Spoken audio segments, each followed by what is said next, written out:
Greetings, this is Sean Episcopo from throughtheNewTestament.com. In this series, I'll be reading from the King James Version of the Holy Bible for family and friends.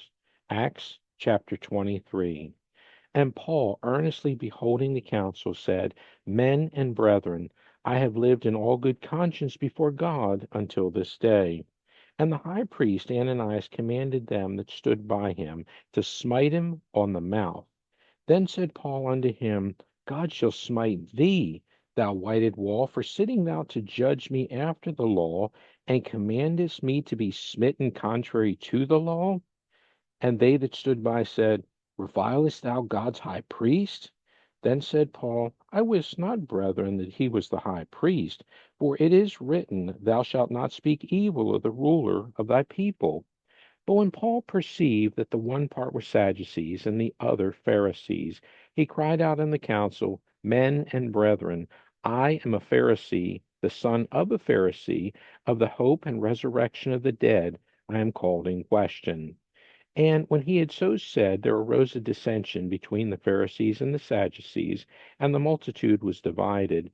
For the Sadducees say that there is no resurrection, neither angel nor spirit, but the Pharisees confess both.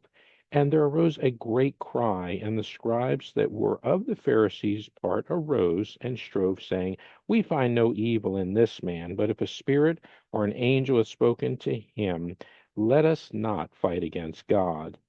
And when there arose a great dissension, the chief captain, fearing lest Paul should have been pulled in pieces of them, commanded the soldiers to go down and to take him by force from among them, and to bring him into the castle. And the night following, the Lord stood by him and said, Be of good cheer, Paul, for as thou hast testified of me in Jerusalem, so must thou bear witness also at Rome. And when it was day, certain of the Jews banded together and bound themselves under a curse, saying that they would neither eat nor drink till they had killed Paul. And they were more than 40 which had made this conspiracy. And they came to the chief priests and elders and said, We have bound ourselves under a great curse that we will eat nothing until we have slain Paul. Now therefore ye with the council signify to the chief captain that he bring him down unto you tomorrow, as though ye would inquire something more perfectly concerning him, and we, or ever he come near, are ready to kill him. And when Paul's sister's son heard of their lying in wait, he went and entered into the castle and told Paul. Then Paul called one of the centurions unto him and said, Bring this young man unto the chief captain, for he hath a certain thing to tell him. So he took him and brought him to the chief captain and said, Paul the prisoner called me unto him and prayed me to bring this young man unto thee, who hath something to say unto thee. Then the chief captain took him by the hand and went with him aside privately and asked him, What is that thou hast to tell me? And he said, The Jews have agreed to desire thee that thou wouldest bring down Paul tomorrow into the council, as though they would inquire somewhat of him more perfectly.